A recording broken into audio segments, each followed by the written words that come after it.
Hello and welcome back to another special episode here at A View from the Bullens, and I am absolutely delighted once again to be joined by ex-Everton kitman Jimmy Martin for a part 2 of one of our specials here at A View from the Bullens.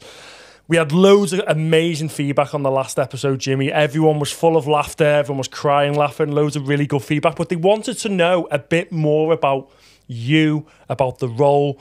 And we just had a little chat off air, and it's so interesting, the stuff, and we're gonna dive real into the depths of the role of a kitman. So on that note, obviously you've got the kitman job. What does it entail? Because people are saying, do you sort all the kits, do you sort the boots, do you sort the tours? How does that work, Jimmy?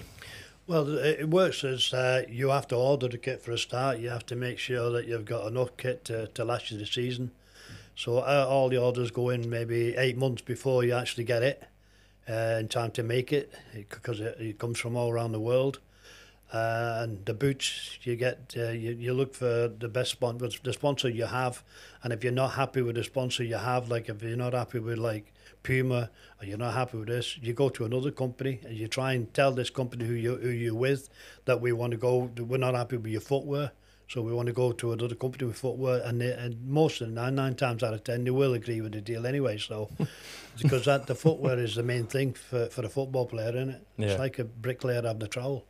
It's as simple as that, and you've got to make sure that when you do the orders, that you've got everything that you need, like long sleeve shirts, short sleeve shirts, different sizes for everybody. You've got to go so much medium or small, just in case you get like a Leighton Baines coming in, or a Bernard, you know what I mean? So, and then you've got to go like the other way, like double XL, just in case you get a Lukaku coming in, you know what I mean? So you've got to make sure you've got everything for everyone, because you just can't go and pick it out the shop. How does it work then? Obviously, all these different players, multi-million-pound contracts, they've all got different types of boots. How many pairs of boots do these lads have, in the kit room? Do they have 5, 6 pairs? There's firm ground, there's soft ground. Is it up to you to get that all sorted, or how does that work? I sort it. That's my job. My job is when they first come, I find out who the sponsor is. If the sponsor with Nike, I had contacts with Nike, with Puma, with every company you could deal with for football boots. I had a contact. And I would just ring them up, say, look, like Jordan Pickford was with Puma. I saw, send me 3 pair of hard and soft round for Jordan. 3 pair of rubber, 3 pair of studs, that's what we used to call them. They don't go on a hard and a soft and all that. Yeah. So that's what we'd do. And I'd find out, we'd have contacts with Nike, or we'd have contacts with Puma. And we had contacts for every kind of footwear that we needed. Years ago, Neville was sponsored by a different company, so we knew everybody who they were. Who picks the boot colour then? Because a few players like these bright fashion boots. I wouldn't see you as a pink or light blue man, Jimmy, to be fair. Well, if you do notice our players, there's no red. Yeah. We don't have red, and a few players have had red delivered. And I remember Moisey telling Anichibi, put him on the bench and said, you're not playing, and you're not going to play. He said, you were playing tonight. He said, but you're not playing tonight because you're not playing in them red boots. And that was what it was like, you know what I mean? And if you did have red boots, we used to get a black marker pen out, and we'd mark all the boot off, make it a black boot instead of you know what I mean? That's the things you had to do, you know what I mean? So who makes that decision? Or Anichibi, we'll just look at him because you just mentioned him. Has he specifically gone and asked for this boot, or has he been sent them? Like, how does that work? Well, like Adidas and Puma and Nike, they bring a certain colour out every 3 months. So you could be a red colour for 3 months, or it could be a blue colour for 3 months, it could be a green colour, that's how they worked it. So then you try and get like the older ones from the blue one before to cover your 3 months where it was red. Yeah. Just different things like that, little things like that, you know what I mean? Obviously, you mentioned about pre-season, and we had that Australia winter tour as well, the back end of last year. How much effort, from yourself goes into that? Because you spoke off air about different hotels. This is a tour of we've had America, USA, Australia. How much effort and time does that take for yourself? Because people have asked the question, how on earth is because it's such a big thing. Everton going on tour is massive. How do you sort all that? Well, the thing is, there's a kit man and there's a kit manager, and I was actually a kit manager for Everton Football Club, and I'm not bragging, nothing like that, but you had to do your homework on that. You had to prepare. At the end of the season, you'd have to start collecting stuff ready for, because we went to to Australia, as I say, for 3 weeks. We had Brisbane, which was like the summer. We had Melbourne, which was like the springtime, and we had Sydney, which was winter. So we had to send on cargo a winter section with all the shirts and all that, the summer and the spring. So it took like maybe just over a month to organise out. You know what I mean? And you then times you'd get all your leisure gear in without Everton crest on. So when you went around the hotels and things like that, just to relieve, just in case the new stuff didn't come in on time. So it was a bit of a headache, but it was hard for the kitmen because we never had much time in the summer. You'd probably get a week off instead of getting a month off. That was the difference. That's why pre-season was so hard them days. You know what I mean? And you'd fly out to Australia. You'd go to like Dubai, then you'd fly out to Sydney or whatever. We'd have to get all the kit sorted out. So you might get there at 4 o'clock in the afternoon, but you wouldn't get to bed maybe 1 o'clock, 2 o'clock in the morning because you had to sort all the kit out and all the balls. They had to blow up like 60 balls up ready for training for the next day. So it was a headache. And then you try and give, if we went training, one would go to bed. And then we would just work it like that, and that's how you got into it. You know what I mean? There's no such a thing as jet lag. You haven't had time to get jet lag. None of that. Oh no, not for a kit man. Just have a Monster or a Pro Plus or a strong coffee in the morning. Yeah. So that was, and you get like the lads trying to play pranks on you and things like that because with pre-season you'd never put any like letters or numbers on the training kit. It would just be sizes. So you'd have like Leighton Baines, who'd be like a small, and then you'd have like Tony Hibbert, who'd be a medium, and Ozzy would be. So you had like a label, like a white label with a sock tied around, and they'd like swap all the labels around. You know what I mean? And you'd have a nightmare like that. They never helped you. Players never helped you, nothing like that. They'd hinder you more than help you, and so you had to deal with them as well. You know what I mean? So not only flying across the world, you got to deal with the whole Everton squad as well on top of that. Oh yeah, and they're only kids at the end of the day, and you'd be on the plane, and next thing you go up to go to the toilet, and your shoe be tied to the bottom of the seat. You'd fall over in the middle of the thing. They were up to everything, or they put like marker pen on your face and all that. So you couldn't go to sleep. They were just, Osman was a nightmare, and Ibid was just his sidekick. You know what I mean? So that you had to deal with all them kind of things as well. You know what I mean? So obviously you've worked with some top brands. You know, we've had Nike, Adidas, Umbro. We've had so many top brands. What was it like to deal with these? You know, these billionaire international companies. Did you have a designated person, or did you have to go direct to them? No, we always had a person that we'd fall back on.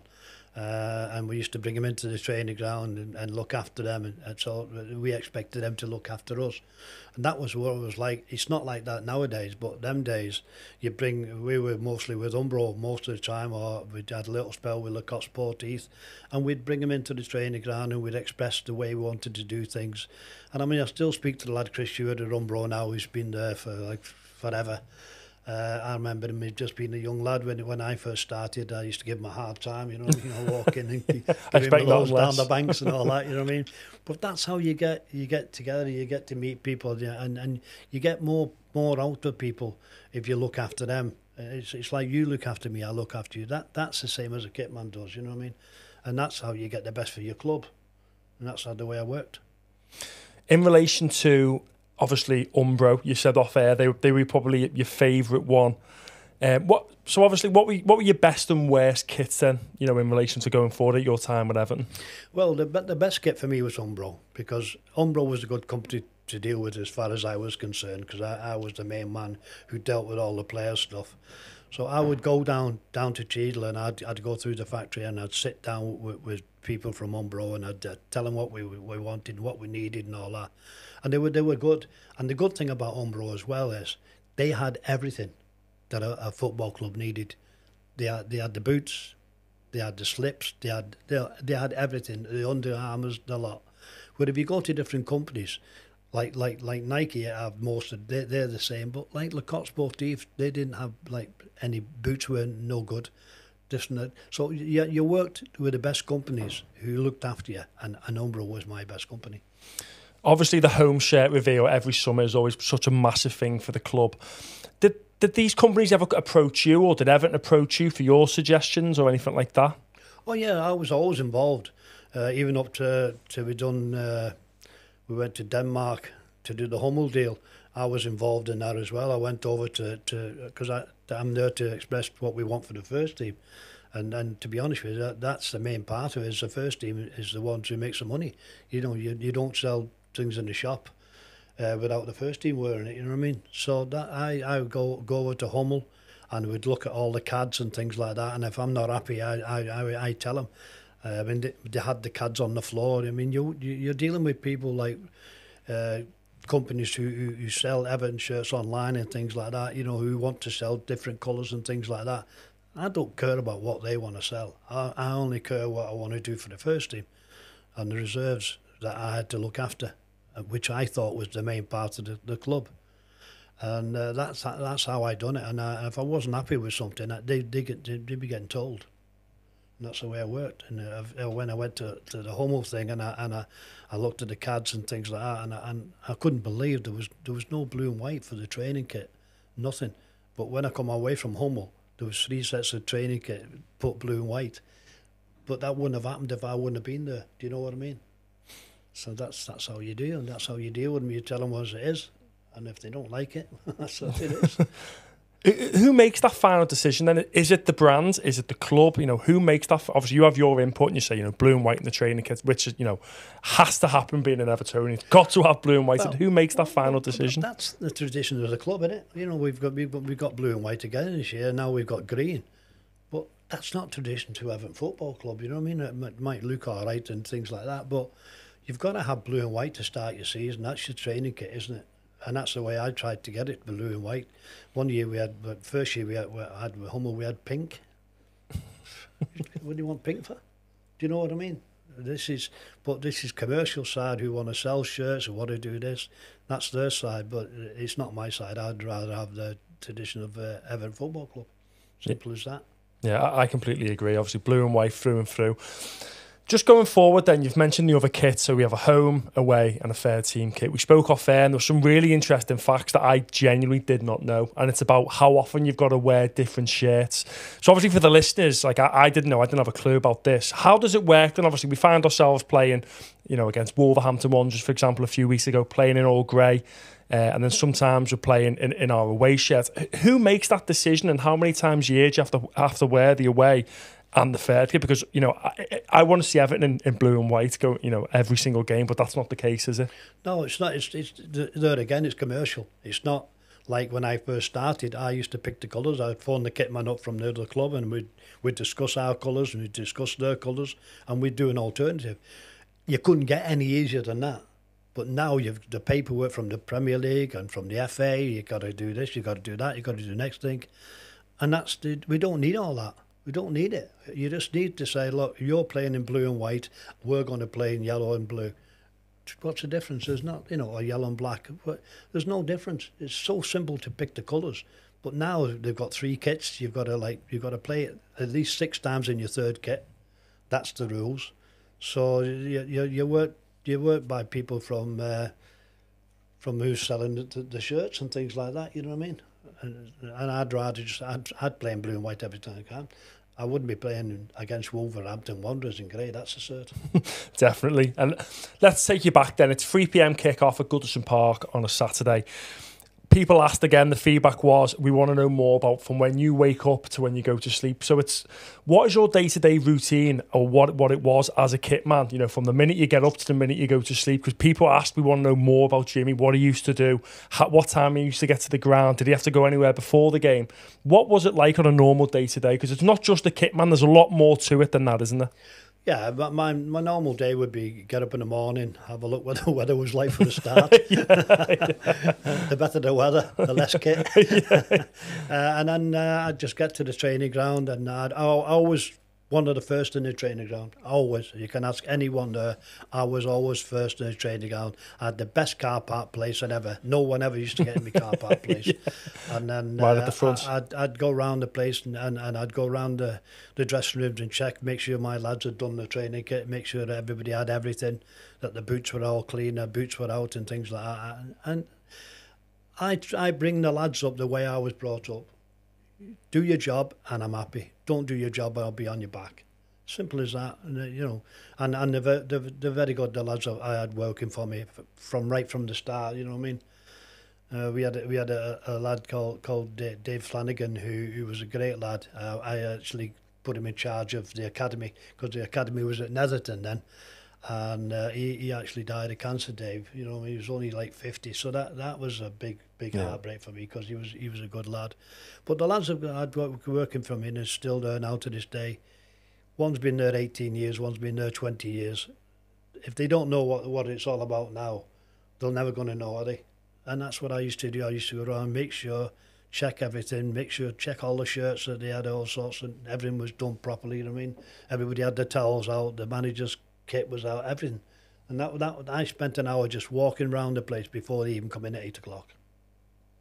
That was what I'd done. Is that what and then how did you get the kit to Goodison Park? So obviously everyone has done the stadium tour, laying it all out. Is that up to yourself to lay it all out? So obviously before the game, what time do you get to Goodison? Because the players normally get there a couple of hours before. We had a kit van, a big kit van, and we used to take it all down, and everything was prepared at Finch Farm. We'd do everything at Finch Farm.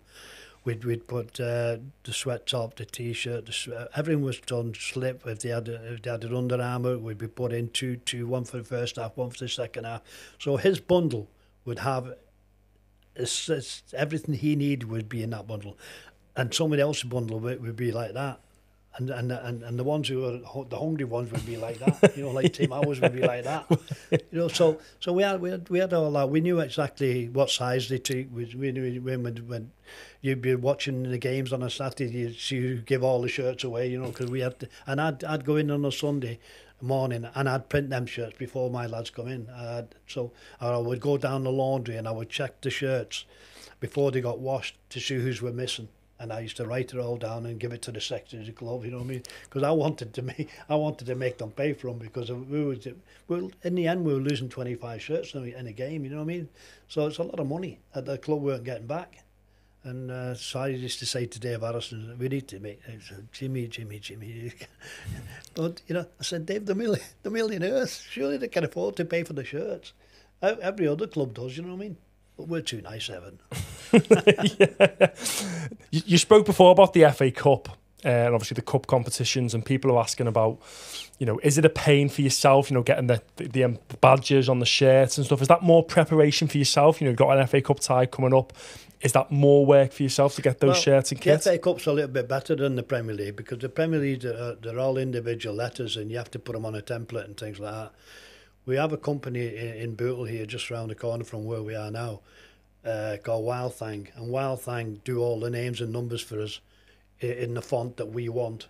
And they're all together, so you just put it on, and everything's on it, the names on it, the numbers on it. And the sleeve badges you put on any shirt anyway. So I'd rather do the FA Cup than do the Premier League. They're a lot quicker to do, you know what I mean?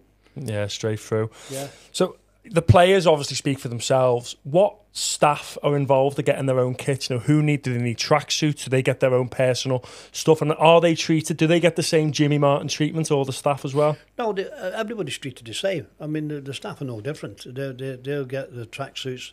What we do at the start of the season is we'll give them the tracksuits, we'll give them the polo shirts, we'll give them a couple of maybe three pairs of ankle socks and things like that. Or we'll give them a rain jacket or a coat. When it comes winter time, we'll go around with coats or gilets.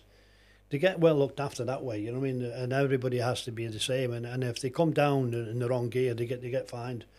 And then but they never do. They never come down the wrong gear because they haven't got any other gear. So that's what we do. We try and keep everything right. We were good at what we done. I thought we was anyway. So at the moment, football's advancing. Obviously, there's a lot more sports science involved, shall we say, and we had a little chat about these new chips and these new sport bras that these players are now wearing. Well, I can see you smiling there. How's that impacted? Do people need to get a size up? And what are your views on this whole technology, tracking every last centimetre that these players run? Well, I mean, I know it's new technology and all that, but it doesn't bother me. I'm not bothered what they do with it. It's still the same size of kit. It's only like a little vest that they put on with a little thing inside there, and I don't even know what they're called. That's how good they are. So little things like that, they don't bother me. We just do our job to do the kit if they've got problems with their vests and things like that, they get them washed and all that. They look after them themselves. They put them in their own bin. We won't let them put them in our laundry bin. They put them in a bag and they take them to the laundry, drop them off to the laundry. We just keep our kit together. It's just simple. You just, we have all our towels in one skip, and then we have all our kit in the other skip. Make it easy for the laundry people, you know what I mean? So when it gets washed, it's the right way around and things like that. So when we get it back, it's the right way around. You've got to try and make it easy. It's the same way I tell all these kids. I go in and I pull all these kids and I tell them, have respect for the people who work in the laundry. Have respect for us. Because if you haven't, I'll be in here every day and I'll give you down the banks. I said, make sure you have respect for the people you're working with, because you don't realise how lucky you are. I said, when I was your age, I was getting on a bike at 6 o'clock, going to be a painter and decorator, washing brushes and all that before I could come at 6 o'clock at night in the rain and things like that. So think about how lucky you are. Simple as that. Yeah, I completely agree. And one topic that interests me is this whole generation thing of players wearing short sleeve shirts and then wearing gloves. I think Stephen Pienaar was an absolute nightmare for it. What's your view on that? Because to me, it doesn't really add up, wearing a short sleeve shirt and then wearing gloves as well. My dad has some things to say about it, but I'll let you have yours. Well, Stephen Pienaar was one of the worst for it. But it wasn't only him. I mean, I watched the game last night and they're running around with gloves on. And I'm talking about kids who are coming on for Liverpool the other night had a pair of gloves on. He wouldn't get them at Everton. As simple as that. You get out, lad. If you want to keep warm, you get running. Get running and do your job. That's what you're out there for. I never had a pair of gloves on when I used to play. Never had underarm and all that. Nothing like that. Yeah? You just get booted all over the place. Now they're falling down like it's just somebody shot them. It's a different game. Completely different game. Yeah, it really is a different game. And you mentioned about the fines that the staff and players that got at Finch Farm and other places. What were them fines? Was there any jokey fines? Was there just money fines? How did that work? Did it go into a kitty for a night out? How did that work? Well, Howard Kendall was the best one for fines because the fines went to a Magaluf trip. That was Howard. So he used to say, make sure anybody steps out, make sure you get paid, make sure you get the money off them. And that Colin Harvey, we used to any sharp, he used to say, tell him we're not paying. And I'd say, hey Howard, Sharpie said he's not paying. And he'd go, Sharpie, come on Sharpie lad, get your money out. You know what it's for? They were the best days. They were great days when Sharpie and all that was there, Snods, Diamond. We had great times with them. Gary Speed, I loved Gary Speed, he was a great lad as well. Missed him when he left, when he died. Perfect, good lad. Used to go to Marbella with him every year, me and Graham Stewart, Paul Gerrard, we used to go there every year. Had some great laughs and that, He was a good man. Yeah, that's how it is, isn't it? You just, the fines went, nowadays I think most of the fines go to Alder Hay now. The big fines, because they've got more money than them days, you know what I mean?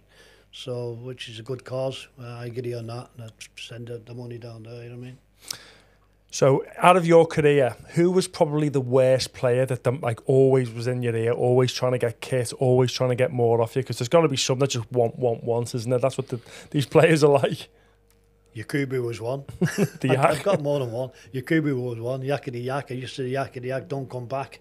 we used to give him a load of gear, all the old gear. He'd send it over to Nigeria, him and Joe Yobo. And he was great, Yak, and I still speak to Yak to this day.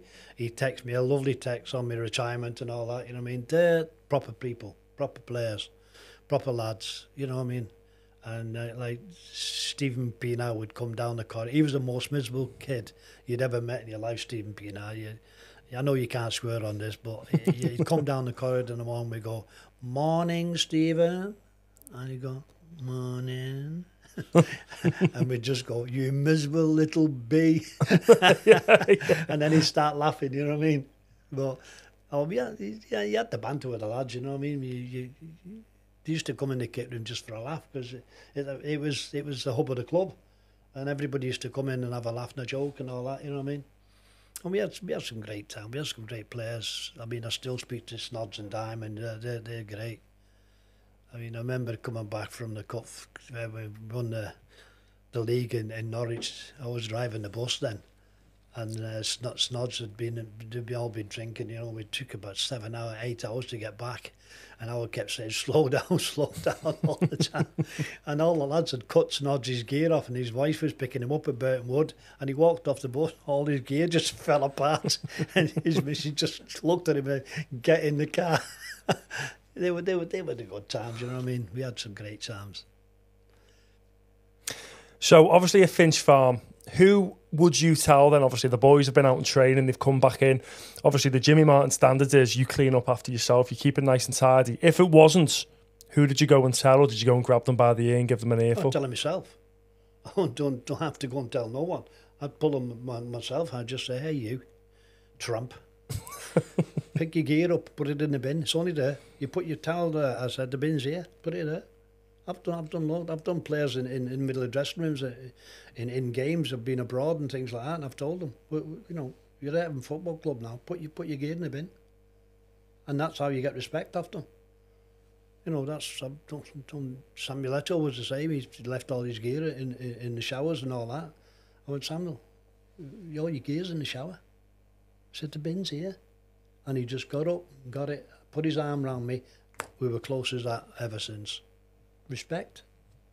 And he's played for Barcelona, Chelsea, all the top clubs.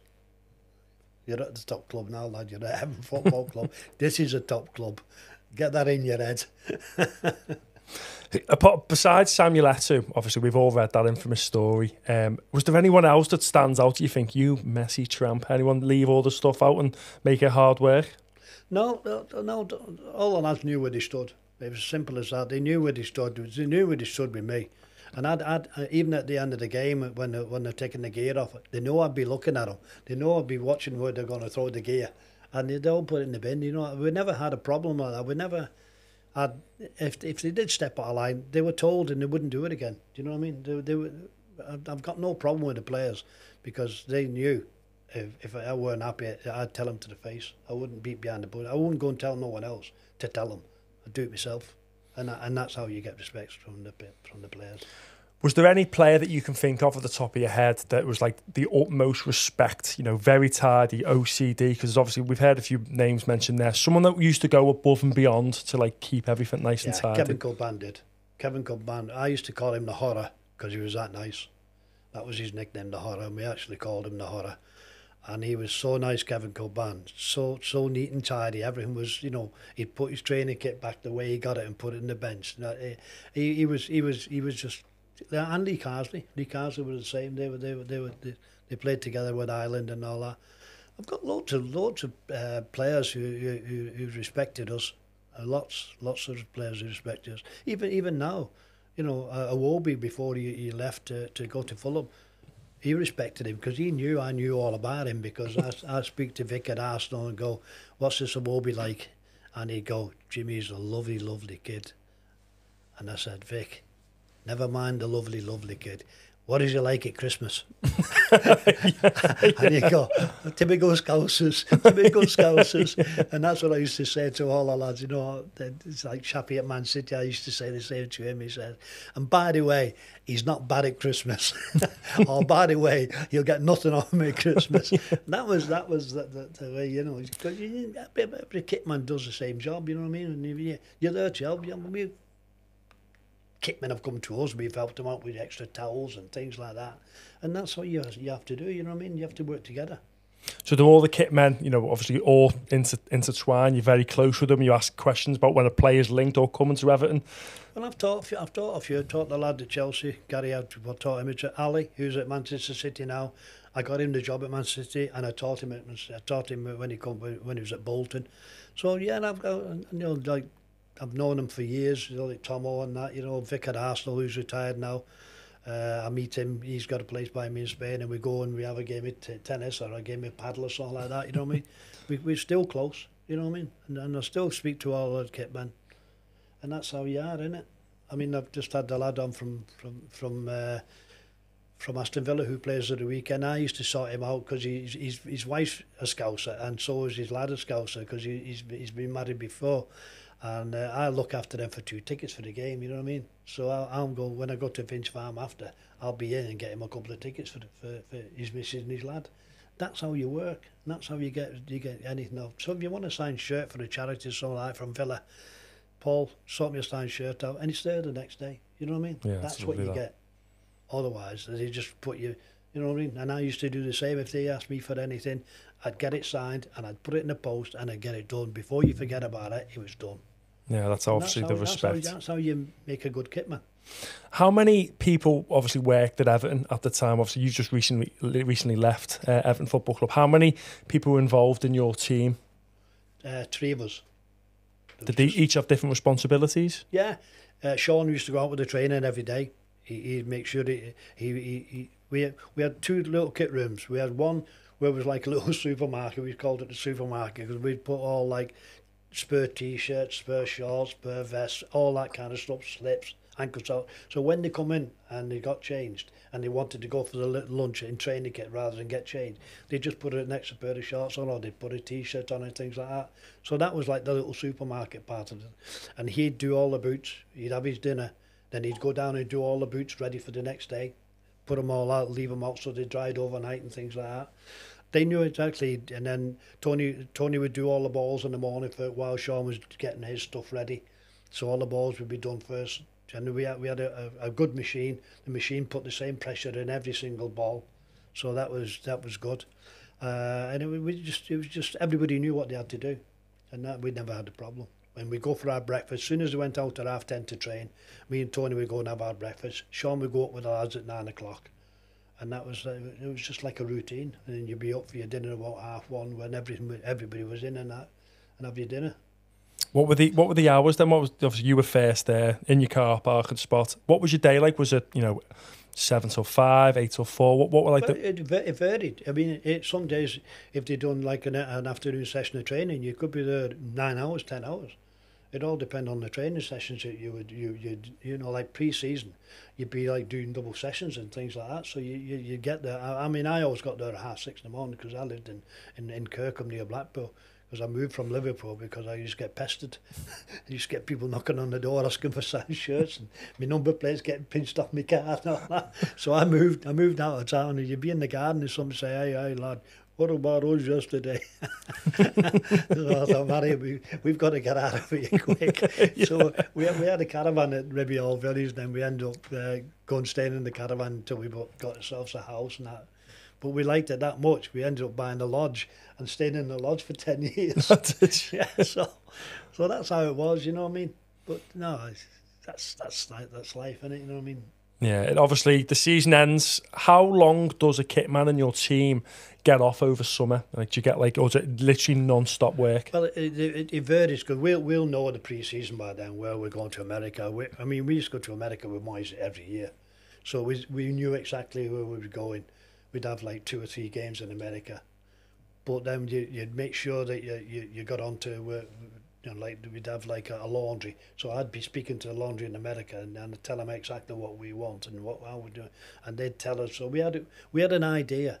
And sometimes you go to America, you go to the same place twice, so you knew exactly what the setup would be and all that. That made it easier for us as well. But I mean, I've been in bedrooms like 2 o'clock in the morning, ironing kit that's come back from a Chinese laundry that's been like they've been left in the dryers too long. You know what I mean? And you can't send players out in this. So we've had like iron boards in the room, like the kitman and ironing the kit to make sure the lads look right in the morning, not like a raggy ass rovers. You know what I mean? Yeah. So that's things that you had to do. You know what I mean? If you took pride in your job, that's what you had to do. And that's what we did. How did it work then through the summer? Because players come back at different times, don't they? Some are injured and they come for pre-season starts. Did you ever get players coming in during the summertime off, trying to get kit or anything like that, trying to order the new kit? Or well, what we do with all the training kit that we've got left, the new training kit that we've got left, we tie it all up into sizes. So anybody comes in the summer, we had like lockers, like little pigeonholes outside of our kit room, and we'd put them in the pigeonholes. And I'd have like a part-time lad who'd come in and check the pigeonholes to make sure, and he'd refill the pigeonholes and the towels and all that. So they had everything outside the kit room, and then he'd just like refill them all that. You wouldn't get many coming in, all the injured ones in the summer. They all wanted to be away, didn't you? Which is right. And but we always had a cover for that, always. So obviously now you're enjoying your retirement. You're just relaxing. You're going to Finch Farm today to go back and see the lads. Do you miss it? Well, I'm going to Finch Farm today because I've got no cup of coffee here. I've got no. You promised me my breakfast. I've never got no breakfast. So Finch Farm's the nearest here. So I'll go to Finch Farm, get me dinner. yeah. It's just Finch Farm. I love going back to Finch Farm. I'd see all that. I love the girls in the kitchen. I used to look after the girls in the kitchen and all that. You know what I mean? So if you look after the people in the kitchen, you always got the best meals, didn't you? They never say no to you. You know what I mean? You get the biscuit. The players couldn't have biscuits, but Jimmy Martin could get the biscuits. You know what I mean? Yeah. And some players would go, get the biscuits and get the biscuits. And I said, no, you can't have biscuits. And then I'd go and get them up back in the biscuits. And go, don't give your shirt away the weekend. Oh, you had a laugh. You had to make it a good job. You couldn't be like boring all the time. You need a laugh, don't you? That's life. Do you miss the laughs with the lads? Yeah, I do. I still text. I get a few texts off Jordan and Seamus and that. You know what I mean? I still text the lads. The kit lads text me and we do a FaceTime and all that. You know what I mean? Have a laugh. The ground staff all text me because I looked after the ground staff. I looked after all the people who needed looking after at the training ground, and that's why I got a lot of respect. I wasn't worried about the players because the players they're all millionaires. I wasn't worried. I was worried about. I looked after the people who never had nothing, like the girls in the kitchen, the ground staff, and all that. You know what I mean? I made sure the ground staff had good kit on and all that to make look the club, and it was all that was down to me to make sure that they looked the part as well as all the players. You know what I mean? Because they are part of the club. Simple. We had Joe Parkinson in the other day on this podcast talking about Finch Farm and the atmosphere, and he described it as a family. He said that everyone's very close. Do you share that sentiment? Obviously, working there for so long. Oh, definitely a family. There's no doubt. There's no other club in the country work like Everton Football Club does, and a lot of it's down to me because that's the way I used to like it. And we had our own canteen in the first team, and I'd have my dinner. But I'd go in the other canteen where all the reserves were and where the girls used and the ground staff, and I'd just sit down and have a cup of tea and we'd have a laugh round the table and things like that. You know what I mean? And the first thing I used to do in the morning after I've done all my jobs and all that, the ground staff would come in, the girls in the kitchen would come in about 7:30, and we'd all sit round the table and we'd have a laugh and a joke and all that, you know what I mean? And I get the girls texting me, we miss our laugh and joke in the morning, you know what I mean? So, and when you're coming back in, you know what I mean? So, that's how it is, you know what I mean? You know what they say, don't you? You never miss the well. You never miss the water till the well runs dry. Yeah, that's exactly it. Well, Joe was saying that like everyone at Finch Farm knows each other. It's not like you go to Carrington at United and you'll see someone and go, "Who the hell's that?" Yeah. So everyone knows each other. It runs like a well-oiled machine. Is how we described it. Well, it does. I mean, I found it a bit different than that because when I go to Finch Farm and I go in the other canteen, there's a lot of people there I don't even know who they are. Honestly, you go, who's he? What's she do? What's he do? You only go, what's the? So we never really seen a lot of people from the academy. We knew the main people who we deal with and things like that. But the only time you'd see them is when you went into the dining room. You know what I mean? And then, but I mean, I still got to speak to a lot of the lads who worked there, like Kevin O'Brien, who used to be in our staff team and all that. You know what I mean? So still a lot of the old regime there, you know what I mean? So still keep in touch with all them kind of people, you know what I mean? Was it different, Belfield to Finch Farm? Was there a clear difference, in regards to the kit and stuff and like, the community and stuff and how to go into work every day? Belfield was fantastic. I loved Belfield. It was like going from home to home. It was just like a big house. And I had the keys to get in, I used to lock up at night when I'd go home and things like that. I was first in and last out, and that was what it was. I used to love Belfield because we only had 2 pitches.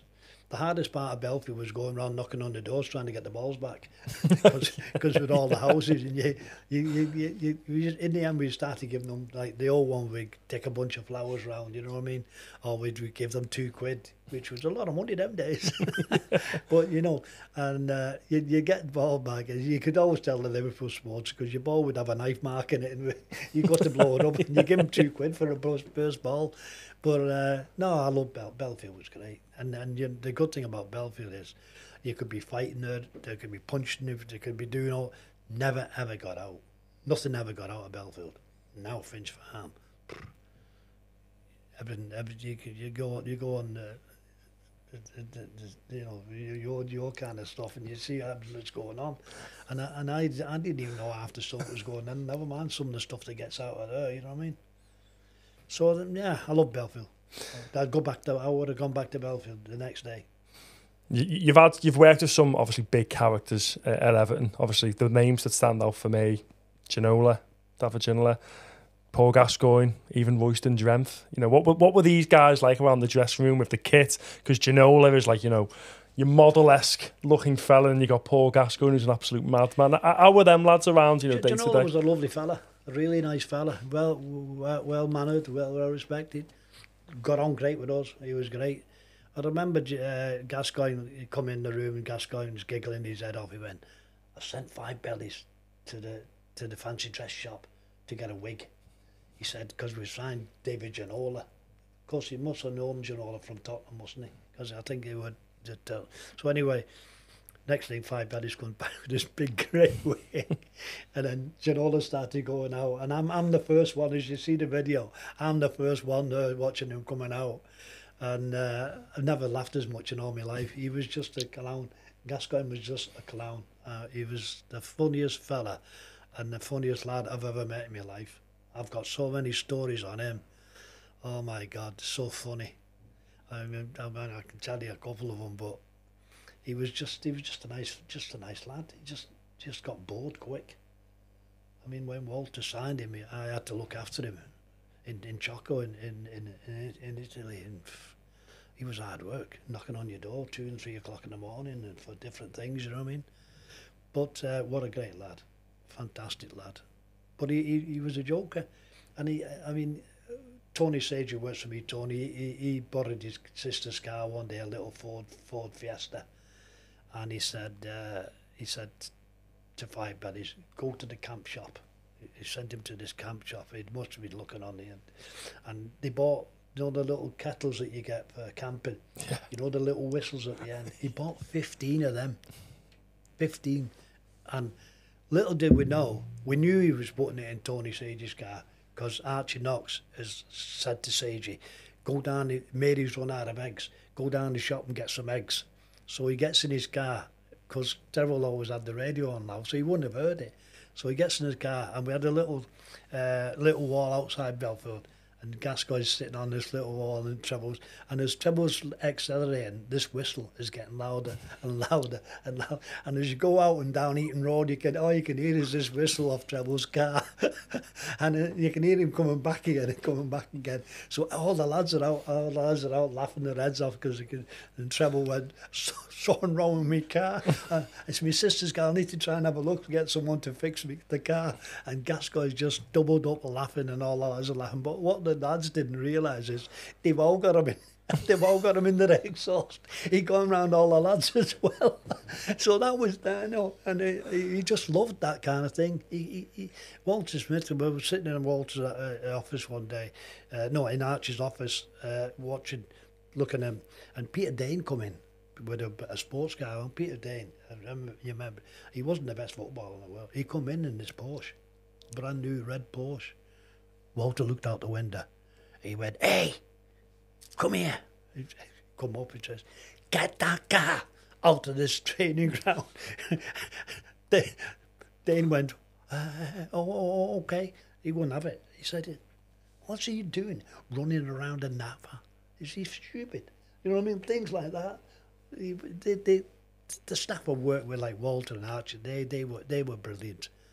Howard and Colin, brilliant. Everyone was. Ronald Koeman, wasn't happy. He was the only one I was never a lover of.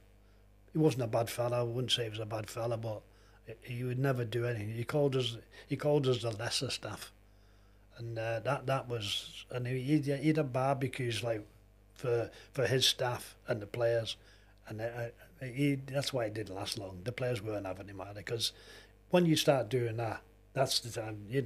This is Everton Football Club. We don't do things like that at Everton Football Club. We stick together. We're all together, And he took me off. He took me off the substitutes that I'd done for 27 years, and that was a bad part for me. I mean, I'd done the substitute, and he brought this lad in from Southampton. His name was Fran. That's how much I know about him. His second name, and he used to come and ask me to fill the team sheet in. Because I used to fill the team sheet, so I was like a mug, filling the team sheet in to try and please the manager. And he'd go, what colours are we playing? I said, we're playing the blue and white. We're at home this week. That's the things that I couldn't cope with when managers come in and done that. I mean, we had Rafa Benitez come in and no one liked him. But I did. I thought he was all right. And so did the players. He wasn't a bad man. Do you know what I mean? He wasn't a bad man. But the fans, he wasn't going to get on with the fans. I mean, he was on a hiding to nothing, really. But he wasn't a bad man. He'd come in and speak, to say hello to us every morning. He'd tell us a few jokes of what he's done over the year. So he wasn't bad. But Ronald Koeman, I remember us going over to Holland. He'd organised this hotel of his mates that his mate was in.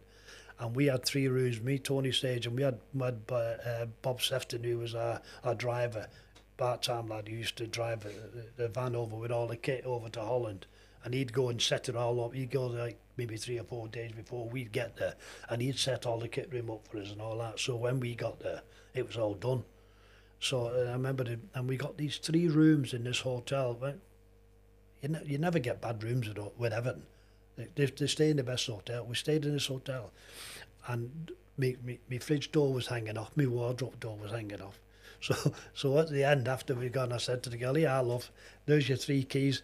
Bring the dogs back in now. You can put them back in the kennel. do you know what I mean? But just little things. And yet, his brother was different class. Erwin was different class. What a nice man he is. Still speak to Erwin to this day. So that's different things that's happened to the club. You know what I mean? When you don't do your homework on, like I used to do my homework on the players that they used to bring in. Somebody should have done the homework on the managers that they bring in. Do you know what I mean? That was a thing that used to upset me more than anything. Roberto Martinez, what a man he was, what a class man, and he was really, I can go through every single manager for you and tell you, but there was no bad ones, only Ronald. But he wasn't a bad man. Do you know what I mean? Yeah. He'd get a drink and he'd walk past you and go and sit somewhere else and not sit with you. Do you know what I mean? I've never had a manager like that before. Angelotti he wasn't a bad man, Angelotti, but he wasn't my kettle of fish. He'd get a coffee and not say, who's want a coffee? Most people would go, if you're getting a coffee and you're sitting there, you go, do you want a coffee? Do you know what I mean? So them kind of people, they might be big time Charlies and all that, but they're not my kind of people. Yeah, you spoke about another Dutch player we had, Royston Drempf. Obviously, he came to the club. You had a bit of a nice experience from Royston, didn't you, at a restaurant? Yeah, I had a great experience with the restaurant. But he wasn't a bad fella, but he used to come in and he'd have the biggest entourage you've ever seen in your life. I don't know where they all come from. And he'd sit and have the breakfast and all that upstairs. And like the girls in the kitchen going, have you seen how many? You go round and there'd be like big full table of them. You know what I mean? He wasn't a bad lad. He was a decent player when he got a chance. But Van der Meyde was the same. They were just the same kind of people. And I remember going in the restaurant in just off Water Street there, the Italian restaurant or Spanish, wherever it was. And Phil Neville had given us our Christmas money. So we all go out for a meal. There was me, Bill Ellaby, 2 of my kitmen, and a couple of the ground staff. We all sat on this table having our dinner and all that.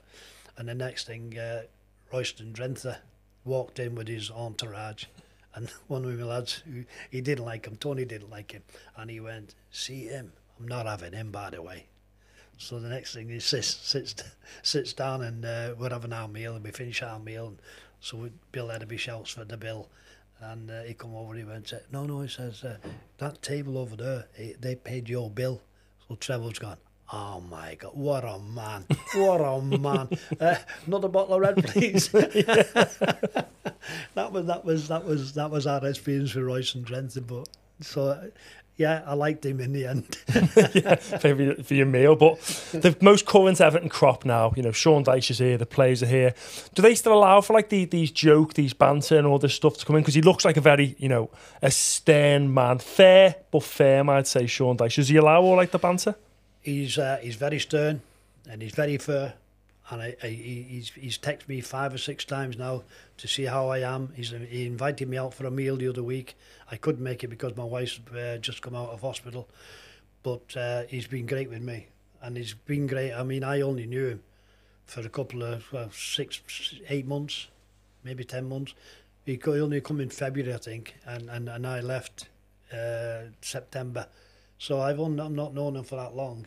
But him and his staff, Ian and that, they were great. They were good, really good. And he if you wanted a manager to take place of Howard or Walter and things like that, or Moisey, he's the man.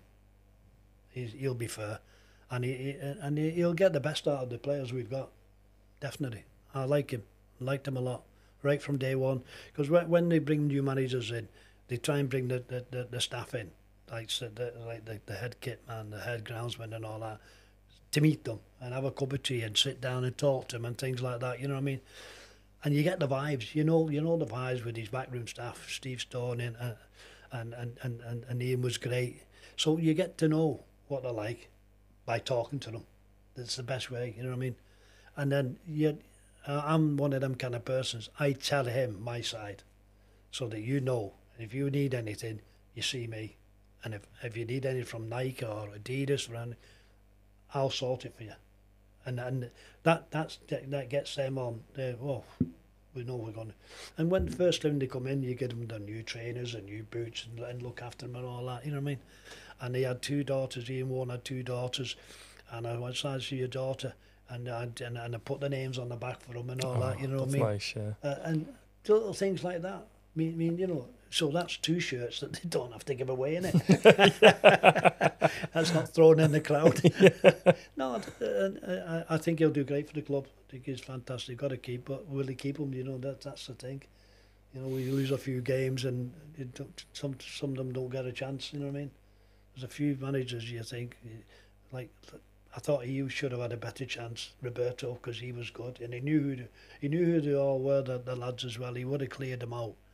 But you get rid of them too soon, you don't give them a chance. Like Mikel Arteta, I mean, you have a little bit of a spy Mikel. Mikel Arteta I've known for years. He's a great lad, Mikel. Great lad. Him and Nuno Valente used to look after us. We used to go around the room and I remember doing a trip. We'd been away somewhere, then we had to go to London because we were in the Europa League. And I didn't have any shoes, I only had trainers. I had a pair of jeans and things like that, you know, if we're going out.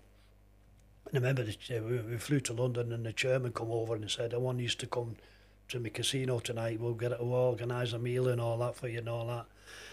And I went, I've got no shoes. So I was going around the place and Nuno went and says, I know a shop in London, I'll take you for some shoes. So he took me to this shop and got me these shoes. I've still got the shoes to this day, I've kept them, I never got rid of them. Like a brown shoe, it was a beautiful shoe. It was £150. I would have got like 15 pairs for that. You know what I mean? 150. I couldn't believe it. I went, no, Jimmy, this is for you, from me. That's the kind of players that Nuno and Mikel were. You know what I mean? They'd always come round, give you a few bob and all that. You know what I mean? I used to love them. I used to love them too. They were great.